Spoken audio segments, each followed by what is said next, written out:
சிறகடிக்க ஆசை upcoming episode. நான் இப்போ தான் புதுசாக வீடியோ போட்டுட்ருக்கேன். வீடியோ பார்க்குறவங்க மறக்காமல் என்ன சேனலை சப்ஸ்கிரைப் பண்ணுங்கள், பெல் ஐக்கனை கிளிக் பண்ணுங்கள். நீங்கள் பண்ணுற ஒவ்வொரு சப்ஸ்கிரைபுமே பார்த்தீங்கன்னா எனக்கு ரொம்பவே ஹோப்ஃபுல்லாக இருக்கும். அதனால் மறக்காமல் சப்ஸ்கிரைப் பண்ணுங்கள். வீடியோ இன்ட்ரெஸ்டிங்காக இருக்கணும்னு சொல்லிட்டு நடுவில் ஒரு விடுகதை கேட்டுப்பேன். அந்த விடுகதையை பார்த்தோன்னே யார் ஆன்சர் கண்டுபிடிச்சிங்கன்னு கமெண்ட் பண்ணுங்கள். ஆன்சர் தெரியாதவங்க வீடியோ கடைசியில் பார்த்து தெரிஞ்சுக்கோங்க.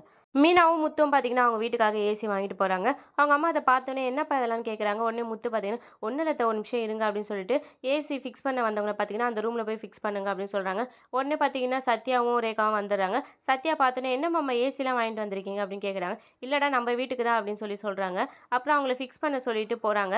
உடனே சத்யா பார்த்தீங்கன்னா எதுக்கு மாமா இப்போ இதெல்லாம் உங்களுக்கே 1008 செலவு இருக்குது, உங்களுக்கு 1000 கடன் இருக்குது அப்படின்னு சொல்கிறாங்க. பரவாயில்லடா இதில் என்ன இருக்குது அப்படின்னு சொல்கிறாங்க.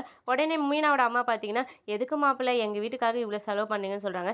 என்னத்தை உங்கள் வீடு எங்கள் வீடுலாம் பேசுகிறீங்க, அப்படியே பார்க்குறேன்னு சொல்லி முத்து சொல்கிறாரு. உடனே அவங்க பார்த்தீங்கன்னா ஐயோ நான் அப்படி சொல்லலை மாப்பிள்ள, இருந்தாலும் உங்களுக்கு எதுக்கு வீணா செலவு அப்படின்னு சொல்கிறாங்க. அதெல்லாம் ஒன்றும் இல்லைம்மா அப்படின்னு சொல்லி மீனா பார்த்தீங்கன்னா ரேகாக்காக தான் வாங்கிட்டு வந்தோம். அவள் பாவம் அங்கே அவங்க வீட்டில் அவ்வளோ பெரிய வசதியாக வாழ்ந்த பொண்ணு, இங்கே ரூமும் சின்னது, இல்லை ஏசி இல்லைன்னா அந்த ரூம்குள்ளே இருக்கவே முடியாது, அனல் அதிகமாக தெரியும், அதனால தான் வாங்கிட்டு வந்தேன் அப்படின்னு சொல்கிறாங்க. உடனே ரேகாவும் பார்த்தீங்கன்னா எதுக்குக்கா இதெல்லாம் நீங்கள் பண்ணுறீங்க, அதெல்லாம் எனக்கு இங்கே ஒரு கஷ்டமும் இல்லை, நான் இங்கே நல்லா இருக்கேன் அப்படின்னு சொல்கிறாங்க. உடனே முத்து பார்த்தீங்கன்னா இந்த வார்த்தை சொல்கிற பார்த்திலாமா இதுக்காக தான்மா, இருந்தாலும் எங்களுக்கும் மனசு கேட்கல, நீயும் சத்யாவும் சந்தோஷமாக இருக்கணும், அதுக்காக எங்களால் முடிஞ்சது ஏதோ நாங்கள் பண்ணுறோம் அப்படின்னு சொல்கிறாங்க. உடனே மீனா அம்மா பார்த்தீங்கன்னா ஏன்பா சத்யா வேலைக்கு போய் இதெல்லாம் ஒன்றா வாங்கிக்க மாட்டானா, நீங்கள் எதுக்கு கஷ்டப்படுறீங்க அப்படின்னு சொல்கிறாங்க. பரவாயில்ல இருக்கட்டும் அத்தை, அதில் என்ன இருக்குது, அவனுக்கு வேலை கிடச்சா அவன் கண்டிப்பாக லைஃப்பில் செட்டில் ஆவான் அப்படின்னு சொல்கிறாங்க. உடனே ரேகாவும் பார்த்தீங்கன்னா கண்டிப்பாக சத்யா லைஃப்பில் செட்டில் ஆவார், அவர் மேலே எனக்கு நம்பிக்கை இருக்குது, அவர்கிட்ட நிறைய டேலண்ட் இருக்குது, நல்ல இடத்துல சீக்கிரமாக அவருக்கு வேலை கிடைக்கும் அப்படின்னு சொல்கிறாங்க. உடனே முத்து பார்த்தீங்கன்னா பாடுறா உன்னை நம்பி வந்த பொண்ணு உன்னை பற்றி எவ்வளோ பெருமையாக பேசுகிறா, நம்மளுக்கு வந்த பொண்டாட்டி நம்மளை நம்பினாலே போதும், கண்டிப்பாக நம்ம வாழ்க்கையில் முன்னேறிடலாம் அப்படின்ற மாதிரி முத்து சொல்கிறாரு. அவளை நல்லா பார்த்துக்கூடா அப்படின்னு சொல்கிறாங்க. அடிக்கடிக்கு ஜூஸ்லாம் போட்டு கொடுறான்னு சொல்கிறாங்க. உடனே சத்யம் பார்த்தீங்கன்னா நல்லா பார்த்துக்கிறேன் மாமா அப்படின்னு சொல்கிறாங்க. ரேகா பார்த்தீங்கன்னா எதுக்கு நீங்கள் இப்படி என்னை ட்ரீட் பண்ணுறீங்க, நான் ஏதோ வானத்துலேருந்து குதிச்சா மாதிரி, அதெல்லாம் ஒன்றும் இல்லை, எங்கள் வீட்டில் நான் வசதியாக இருந்தால் தான் இல்லைன்னு சொல்லலை, ஆனால் இவ்வளோ உறவுகள் எனக்கு அங்கே இல்லை, என்னை இங்கே அத்தையுமே எந்த வேலையும் வாங்குறது இல்லை, சத்யாவும் நல்லா பார்த்துக்கிறான், சத்யா என்னை நல்லா பார்த்துக்குவான்னு எனக்கு தெரியும், ஆனால் நீங்கள் எல்லாம் என்னை இவ்வளோ நல்லா பார்த்துக்கிறது எனக்கு ரொம்பவே சந்தோஷமாக இருக்குது அப்படின்னு சொல்கிறாங்க. உடனே மீனா பார்த்தீங்கன்னா கண்டிப்பாக நாங்கள் பார்த்துக்க மாட்டோமா, நீ நினச்சிருந்தா வசதியான வீட்டில் நீ போய் வாழ்ந்துருக்கலாம், ஆனால் சத்யா தான் வேணும் நீ வந்தல, அதனால நீ எப்போவுமே எங்களுக்கு ஸ்பெஷல் தான் அப்படின்னு மீனா சொல்கிறாங்க. நீ என்னதான் சொன்னாலும் உங்கள் அப்பா அம்மா உங்ககிட்ட பேசலைன்ற வருத்தம் உனக்கு இருக்கும், அதுவும் கொஞ்சம் நாள் சரியாயிடும், சத்யா நீ அவளை நல்லா பார்த்துக்கணுண்டா, அதை வச்சு தான் அவங்க உங்களை நல்லா பார்த்துக்குவாங்க, உங்களை ஏற்றுக்குவாங்க அப்படின்ற மாதிரி சொல்கிறாங்க. சத்யாவும் சரி மாமான்னு சொல்கிறாங்க. அதுக்கப்புறம் மீனா பார்த்தீங்கன்னா ரேகா அவனுக்கு இப்போ வேலை இல்லை, நீ எதுவும் அவனை தப்பாக நினச்சிக்காத, நீ எதுவும் வருத்தப்படாதன்னு சொல்கிறாங்க. ஐயோ நான் அப்படிலாம் எதுவும் நினைக்கல, கண்டிப்பாக அவனுக்கு நல்ல வேலை கிடைக்கும், அவனுக்கு இருக்க திறமைக்கு கண்டிப்பாக நல்ல வேலை கிடைக்கும், அவன் கண்டிப்பாக லைஃப்பில் செட்டில் ஆவான்னு ரேகா சொல்கிறாங்க. அதுக்கப்புறம் மீனா அம்மா பார்த்தீங்கன்னா நான் போய் டீ போட்டு கொண்டு வர இருங்க மாப்பிள்ளன்னு சொல்கிறாங்க. பரவாயில்ல இருக்கட்டும், இந்த நம்ம வீடு தானே, அதில் என்ன ஃபார்மாலிட்டிஸ் அப்படின்னு சொல்லிட்டு வாடா அவனுக்கு அவுட்டோர் மேலே பண்ணுறதுக்காக போனாருங்க, என்ன பண்ணுறாருங்க போய் பார்ப்போம்னு போகிறாங்க. அதுக்கப்புறம் பார்த்தீங்கன்னா ரேகா பார்த்தீங்கன்னா மீனா கிட்ட ரொம்பவே தேங்க்ஸ்கான்னு சொல்கிறாங்க. பரவாயில்ல இருக்கட்டும் ரேகா அப்படின்னு அவங்க சொல்கிறாங்க. அதுக்கப்புறம் பார்த்தீங்கன்னா மனோஜ் காமிக்கிறாங்க. மனோஜ் பார்த்தீங்கன்னா ரோகிணியை பார்க்கறதுக்காக அவங்க வீட்டுக்கு போயிருப்பாரு. அவங்க அம்மா ரோகிணி கிட்ட போய் பேச சொல்லியிருப்பாங்க. இந்த பணத்தை கொடுத்து அவளை டைவர்ஸ்க்கு ஒத்துக்கவே, இதுவும் பத்தலைன்னா அதிகமாக பணத்தை கொடுத்து டைவர்ஸ்க்கு ஒத்துக்கவே அப்படின்னு சொல்லியிருப்பாங்க. மனோஜ் அதனால ரோகிணியை பார்க்கறதுக்காக அங்கே போயிருப்பாரு. ரோகிணியோட அம்மா அங்கே பார்த்துட்டு மாப்பிள்ள வாங்க மாப்பிள்ள, நானே உங்ககிட்ட பேசணும்னு நினச்சிட்டு இருந்தேன், அவள் பண்ணது தப்பு தான், நான் இல்லைன்னு சொல்லலை, ஆனால் இப்போ வயிற்றில் உங்கள் குழந்தை வளருது, அவளை விட்டுறாதீங்க, அவளை மன்னிச்சு ஏற்றுக்கோங்க அப்படின்னு சொல்கிறாங்க. அந்த சமயம் ரோகிணியே வந்துடுறாங்க. ரோகிணி கிட்ட நான் தனியாக பேசணும் அப்படின்னு சொல்கிறாங்க. சரி மாப்பிள்ள நீங்கள் உள்ளே போய் பேசுங்க, நான் இங்கே வெளியே செடிக்கெலாம் தண்ணி ஊற்றிட்டு இருக்கேன்ட்டு அவங்க அம்மா அங்கேயே நின்றுறாங்க. அதுக்கப்புறம் மனோஜ் பார்த்தீங்கன்னா உள்ளே போகிறாங்க. ரோகிணி என்ன இவ்வளோ தூரம் வந்திருக்கா அப்படின்னு கேட்குறாங்க.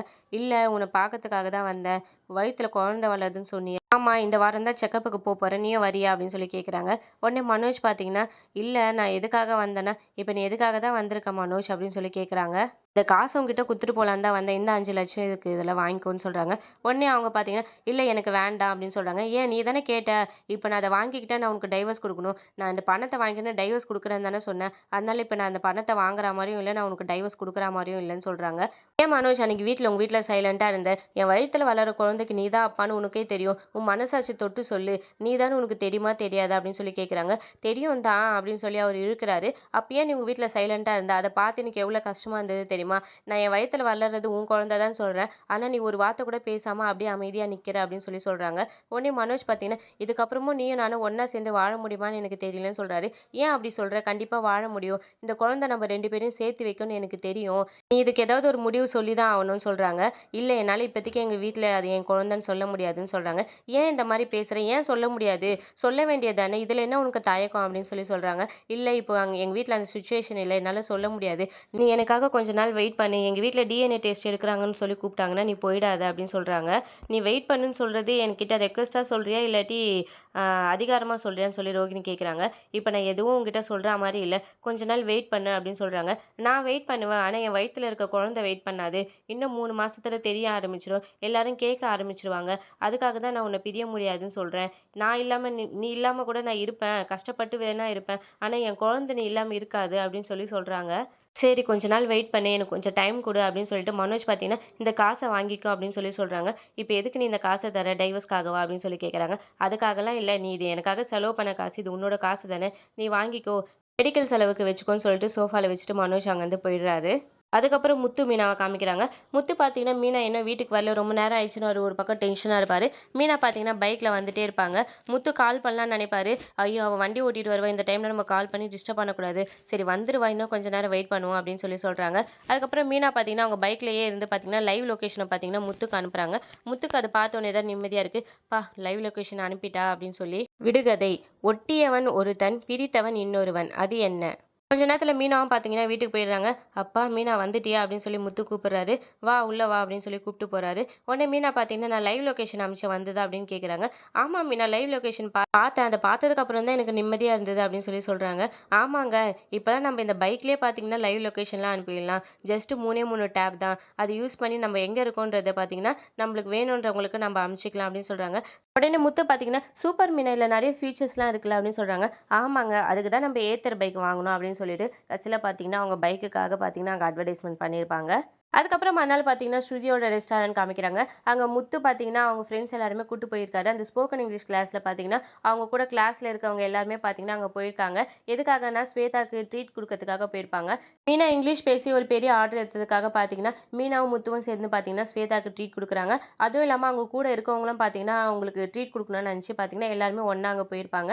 முத்து பார்த்தீங்கன்னா, "நீங்க பண்ணது ரொம்ப பெரிய வேலை" அப்படின்னு சொல்லுவாங்க. ஸ்ருதியும் பார்த்தீங்கன்னா, "ஆமா, இவ்வளோ சீக்கிரம் நீங்க இவங்களுக்கெல்லாம் இங்கிலீஷ் சொல்லிக் குடுத்துருக்கீங்க" அப்படின்னு சொல்றாங்க. "நான் இப்ப என்ன பெருசா பண்ணேன்னு தெரியல. நீங்க எனக்கு ட்ரீட்லாம் குடுத்துட்டுருக்கீங்கன்னு" ஸ்வேதா சொல்றாங்க. "என்னங்க இப்படி சொல்றீங்க?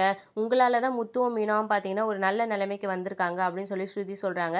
"அது மட்டும் காரணம் இல்லலங்க. அவங்களும் முயற்சி பண்றதுனால தானே" அப்படின்னு சொல்றாங்க. "அது உண்மைதான். இருந்தாலும் எங்களுக்கு ஈஸியா புரியிற மாரி, சீக்கிரமே கத்துக்கிற மாரி சொல்லிக் குடுத்துருக்கீங்களே" அப்படின்னு சொல்றாங்க.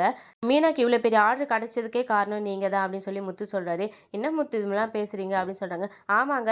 நானுமே நெறைய சவாரி பார்த்தீங்கன்னா, இந்த டூரிஸ்ட் சவாரியெல்லாம் விட்டுருவேன். எனக்கு அவங்களுக்கு இங்கிலீஷ்ல எக்ஸ்ப்ளைன் பண்ண தெரியாம. ஆனா, இப்ப எந்த சவாரியா இருந்தாலும் நான் எடுக்கிறேன். நான் ஃப்ளூயன்ட்டா பேச தெரியலனாலும், ஏதோ பேசி சமாளிக்கிறேன்" அப்படின்னு சொல்றாங்க. உடனே ஸ்வேதா பார்த்தீங்கன்னா, "ஆமாங்க. அதுதான் முக்கியம். நம்ம அப்படிதான் பேச ஆரம்பிக்கணும். பேச பேச அப்படியே வந்துரும்" அப்படின்னு சொல்றாங்க. அதுக்கப்புறம் முத்தோட ஃப்ரெண்ட் அந்த முருகனும் பார்த்தீங்கன்னா, "நானுமே ஆஃபீஸ்ல மீட்டிங்லாம் போனா ரொம்பவே கஷ்டப்படுவேன். எல்லாருமே கிண்டல் பண்ணுவாங்க" அப்படின்னு சொல்றாங்க. உடனே முத்து பார்த்தீங்கன்னா, "நம்ம நாட்ல அதுதான்டா நடக்குது. நம்மளுக்கு ஒரு விஷயம் தெரியலன்னா, அத யாரும் சொல்லிக் குடுக்க மாட்டாங்க. கிண்டல் தானே பண்ணுவாங்க" அப்படின்னு சொல்றாங்க. அதுக்கப்புறம் முருகன் பார்த்தீங்கன்னா, "நான் உங்ககிட்ட கத்துக்கினதுக்கு அப்புறம் எனக்கு நல்லாவே நான் இங்கிலீஷ் பேசுறேன். நல்லா மேனேஜ் பண்றேன். மீட்டிங்ல தைரியமா அட்டெண்ட் பண்றேன்னு" சொல்றாரு. அதுக்கப்புறம் அங்க இருக்க ஒரு லேடியும் பார்த்தீங்கன்னா, "நானுமே இப்போ நல்லா தைரியமா இருக்கேன். கண்டிப்பா ஒரு இன்டர்வியூ அட்டெண்ட் பண்ணி ஒரு நல்ல வேலையில சேருவேன்னு எனக்கு நம்பிக்கை இருக்குன்ற" மாரி சொல்றாங்க. ரவியும் பார்த்தீங்கன்னா, "நீங்க என்னதான் சொன்னாலும், ஆனா உங்களால தான் இவ்வளவும் நடந்திருக்குன்ற" மாரி ஸ்வேதாவ பெருமையா சொல்றாரு. உடனே மீனா எங்கன்னு கேட்குறாங்க. மீனா உங்களுக்காக கிஃப்ட் வாங்க போயிருக்காங்க. இன்னும் கொஞ்ச நேரத்துல வந்துருவாங்கன்னு சொல்றாங்க. "எதுக்கு முத்து இதெல்லாம்?" அப்படின்னு ஸ்வேதா சொல்றாங்க. கொஞ்ச நேரத்துல மீனாவுமே வந்துட்டு கிஃப்ட்டுக்கு வந்து பார்த்தீங்கன்னா, ஸ்வேதா கிட்ட குடுக்குறாங்க. "எதுக்கு மீனா இது மாரிலாம் நீங்க பண்றீங்க? உங்களால தான் எனக்கு அவ்வளோ பெரிய ஆர்டர் கிடைச்சது" அப்படின்னு சொல்றாங்க. "என்னால மட்டும் இல்ல. நீங்களும் நல்லா பேசியிருக்கீங்கல்ல. அதுவும் இல்லாம முத்துவும் உங்களுக்கு ரொம்ப உறுதுணையா இருக்காரு" அப்படின்னு சொல்றாங்க. "ஆமா, அவர் இல்லாம எனக்கு எதுவுமே கிடையாது. அவரால தான் இப்ப நான் இந்த நிலைமைக்கு வந்திருக்குது" அப்படின்னு சொல்றாங்க. முத்து பார்த்தீங்கன்னா, "அதெல்லாம் ஒண்ணும் இல்ல. அவ திறமையால தான் அவ முன்னுக்கு வரா" அப்படின்னு சொல்றாங்க. உடனே ஸ்ருதி பார்த்தீங்கன்னா, "நம்மள அண்டர்ஸ்டாண்டிங் பண்ணிக்கிற ஹஸ்பண்ட் கிடைச்சாங்கன்னா, கண்டிப்பா நம்ம லைஃப்ல முன்னேறலான்ற" மாரி சொல்றாங்க. உடனே ரவினா, "ஏய் என்ன நான் உனக்கு எதுவுமே அண்டர்ஸ்டாண்டிங் பண்ணாத மாரி நீ பேசுற. ஏய் உன்ன சொல்லலடா, பொதுவா சொல்றேன்டா" அப்படின்னு சொல்றாங்க. அது இஷ்டா மீனாவுமே பார்த்தீங்கன்னா, நானுமே உங்களால தான் இப்போ இந்த நிலைமைக்கு இருக்கேன்னு சொல்றாரு. உடனே ரவி பார்த்தீங்கன்னா, நீங்க ஆல்ரெடி ஒரு கவர்மெண்ட் ஜாப்ல தான் இருக்கீங்க. நீங்க இந்த கிளாஸுக்கு வரதே பெரிய விஷயம்ன்ற மாரி சொல்றாங்க. இல்ல எனக்கு இங்கிலீஷ் ஓரளவுக்கு தெரியும் தான். இருந்தாலும் நான் எல்லா இடத்துலயுமே தைரியமா பேச மாட்டேன். எனக்கு ஒரு ஃப்ளூயன்ட்டா வராது. ஆனா இவங்க கிட்ட கிளாஸ்க்கு வந்ததுக்கப்புறம் எனக்கு நல்லா நான் எல்லாமே மேனேஜ் பண்றேன், டீல் பண்றேன் அப்படின்ற மாரி சொல்றாரு. அப்புறம் பார்த்தீங்கன்னா, ஸ்வேதா, சரி முத்து மீனா சொல்ற விஷயத்த பத்தி நீங்க என்ன நினைக்கிறீங்க? அப்படின்னு சொல்லி கேட்குறாங்க. மேரேஜ் ஆன எந்த ஒரு ஹஸ்பண்டுமே பார்த்தீங்கன்னா, அவங்களோட ஒய்ஃபோட திறமைய பார்த்தீங்கன்னா, வெளிக்கொண்டு வர விட மாட்றாங்க. ஆனா அப்படி செய்யக்கூடாது. அவங்களோட திறமைகள வெளிக்கொண்டு வரணும். அவங்களோட முயற்சிகள நம்ம மதிக்கணும். அவங்களுக்கு எப்பவுமே நம்ம உறுதுணையா, பக்கத்துணையா இருக்கணும் அப்படின்னு சொல்லி சொல்றாரு. மீனா பார்த்தீங்கன்னா, மிஸ்ராக்கு ஸ்வேதா டெஸ்ட் வைக்கிறாங்க அப்படின்னு சொல்லி பேசிட்டு இருக்காங்க. இப்படியே பார்த்தீங்கன்னா, இந்த எபிசோட முடிக்கிறாங்க. இனி அடுத்தடுத்து வரும் விறுவிறுப்புகளும், சுவாரஸ்யங்களும் ஷார்ட் அண்ட் ஸ்வீட்டா தெரிஞ்சுக்க மறக்காம நம்ம சேனல சப்ஸ்கிரைப் பண்ணுங்க. பெல் ஐகான கிளிக் பண்ணுங்க. விடுகதையின் விடை கடிதம்.